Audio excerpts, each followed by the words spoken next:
Quando vender uma ação? Foi a pergunta que me colocaram através de mensagem privada no LinkedIn. E eu disse que ia gravar um vídeo para responder a essa questão, porque já não é a primeira vez que me perguntam e realmente é uma dúvida que muitos investidores em ações têm. Então, quando vender uma ação? Na minha opinião, e é o que eu tenho feito nos últimos 10 anos, só há duas razões para vender uma ação, ou duas ordens de razões. Isto partindo do princípio que o investidor é economicamente racional e que sabe mais ou menos o que é que está a fazer.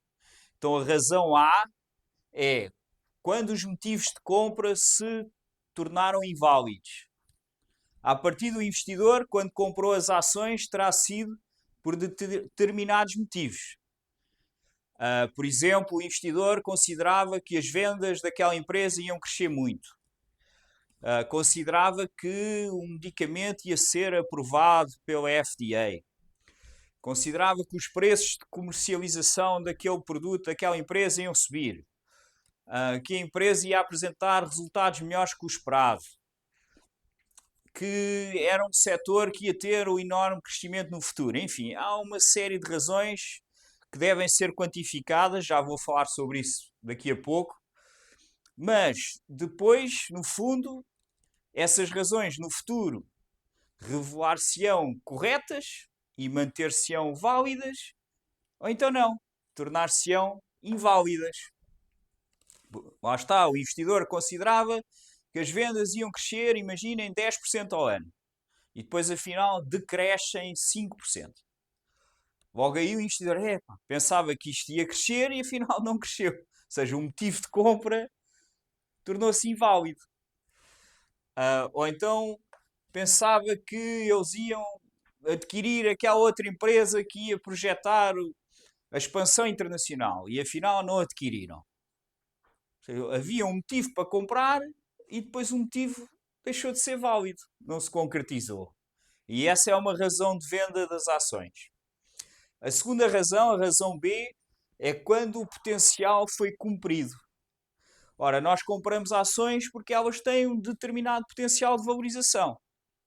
Mesmo que seja, enfim, há quem compre só para receber dividendos, mas não é boa ideia, porque os dividendos normalmente dão um retorno baixo, tipo 3, 4% ao ano.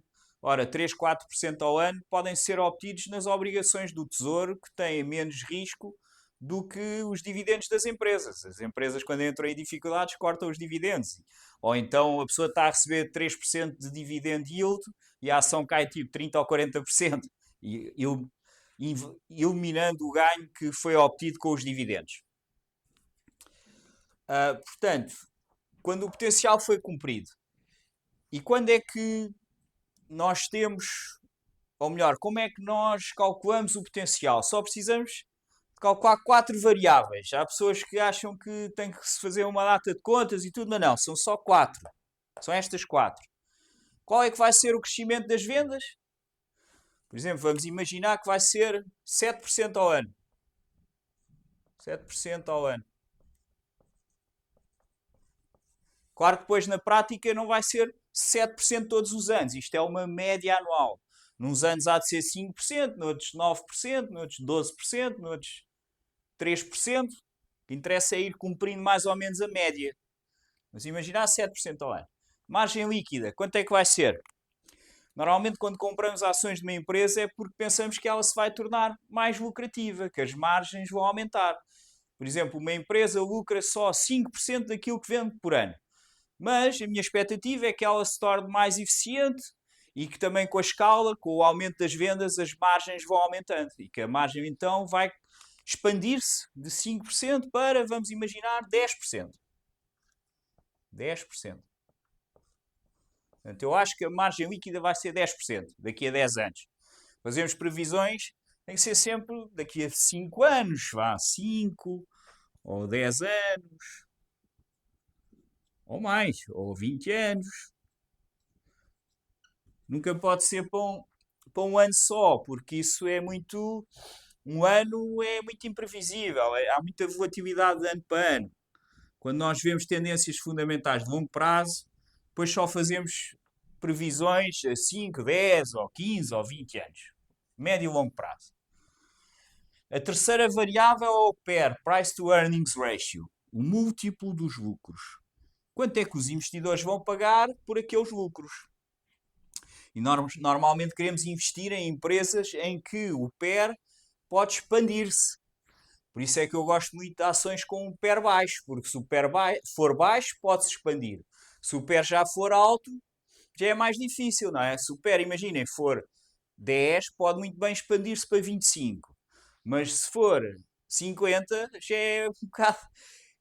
É muito pouco provável que se expanda para 100. Pode acontecer, mas é pouco provável. Ou isso mesmo que aconteça não é sustentável, porque uma empresa a transacionar com um PER de 100 não é sustentável. Só quando é o Elon Musk o CEO é que isso pode durar durante vários anos. Nas outras empresas, quando o PER é muito alto, depois as ações acabam por cair muito.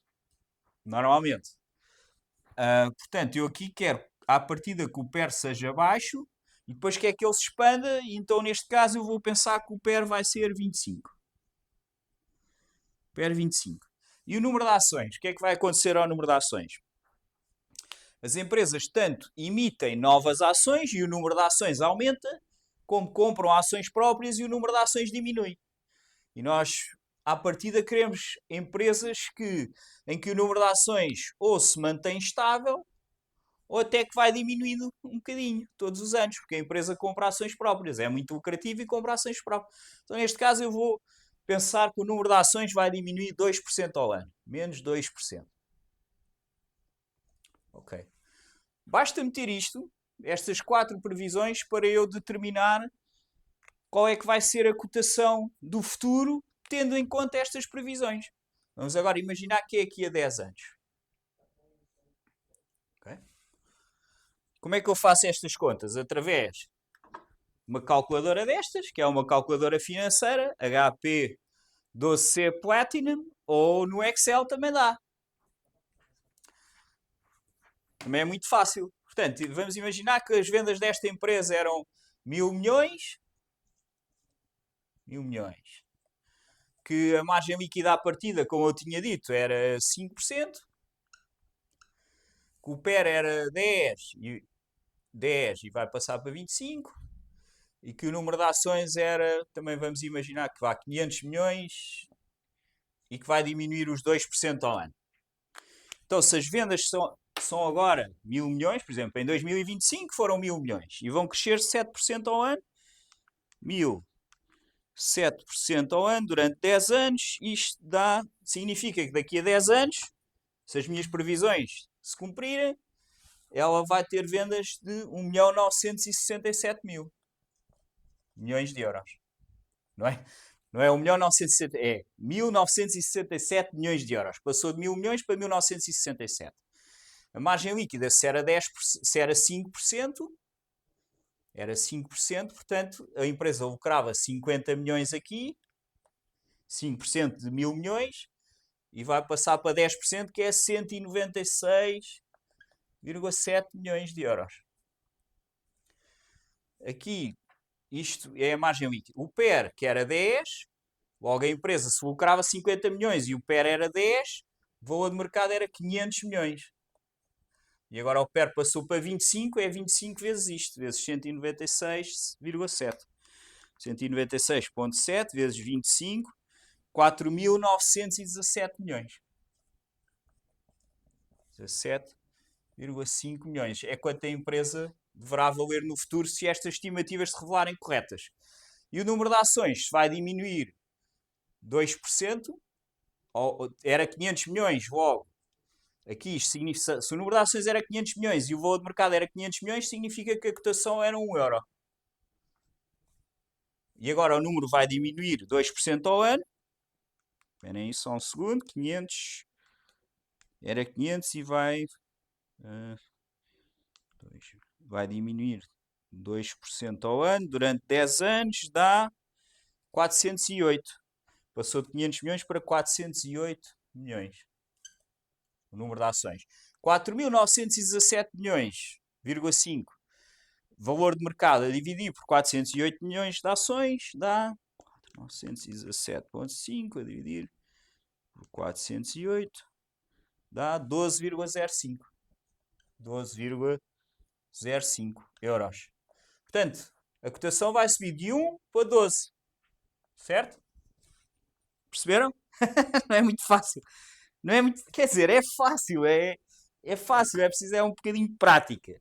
Mas faz sentido, ou seja, se as vendas efetivamente crescerem à taxa média anual de 7%, passam de 1.000 milhões para 1.967 milhões. Se a margem líquida passar de 5% para 10%, porquê? Porque a empresa se vai tornar mais eficiente, porque com vendas mais altas os custos fixos são menos pesados, então a margem líquida vai expandir-se para 10%. Se ela vende 1.967 milhões, 10% disso é 196,7 milhões. Isto é o que a empresa lucra. O PER, que era 10, expande-se para 25. Esta empresa está em crescimento e as margens estão em expansão. Os investidores vão pagar mais por esta empresa. Mais anos de lucro. Então, a capitalização bolsista passa de 500 milhões, que era 10 vezes o lucro, para 4.917,5 milhões, que é 25 vezes este novo lucro. Finalmente, a empresa é muito lucrativa, então consegue comprar ações próprias, está a remunerar os investidores dessa forma. Logo, o número de ações baixa de 500 milhões para 408 milhões. E isto significa que a cotação sobe de 1 para 12 euros. Então, e agora, isto é o que nós pensamos que vai acontecer. Então, e se a ação, em vez de demorar os 10 anos, subir logo só em 3 anos, subir logo para os 12? Subiu de 1 para 12 em 3 ou 4 anos. No entanto, as nossas expectativas, em termos dos fundamentais, não se alteraram. Continuamos a pensar que as vendas vão crescer 7% ao ano. Continuamos a pensar que a margem líquida vai expandir-se para 10%, que o PER a longo prazo vai ser 25% e que o número de ações vai diminuir 2%. Logo, o potencial a 10 anos continua a ser este. Mas a ação foi lá em 3 ou 4 anos. Então o potencial já foi cumprido. O potencial já foi cumprido. Logo devemos vender a ação. Porque ela já fez tudo aquilo que nós pensávamos no nosso cenário bastante positivo. Só que como é que ela conseguiu fazer isso? Como é que conseguiu ir lá antes? É que o PER expandiu-se muito mais depressa. Em vez de ir dos 10 para os 25 em 10 anos, foi dos 10 tipo, para os 100. E isto acontece muito, porque depois a tendência é ascendente, os investidores entusiasmam-se e lá vai ela por ali acima. E no fundo, lá está a segunda razão para vender a ação quando o potencial foi cumprido. Recapitulando, 2 motivos.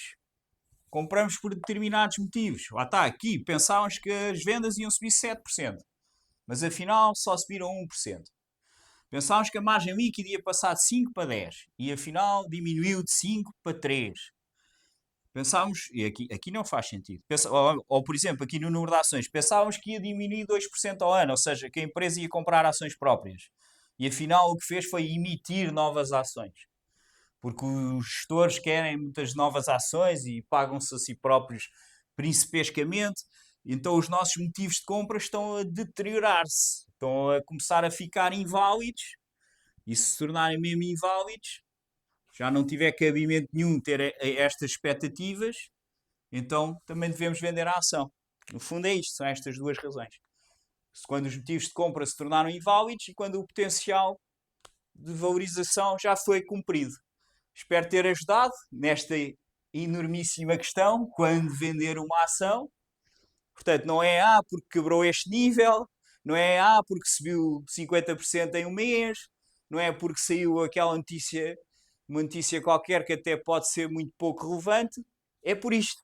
Ou é esta, ou é esta. Só há 2 motivos. Obrigado e até ao próximo vídeo.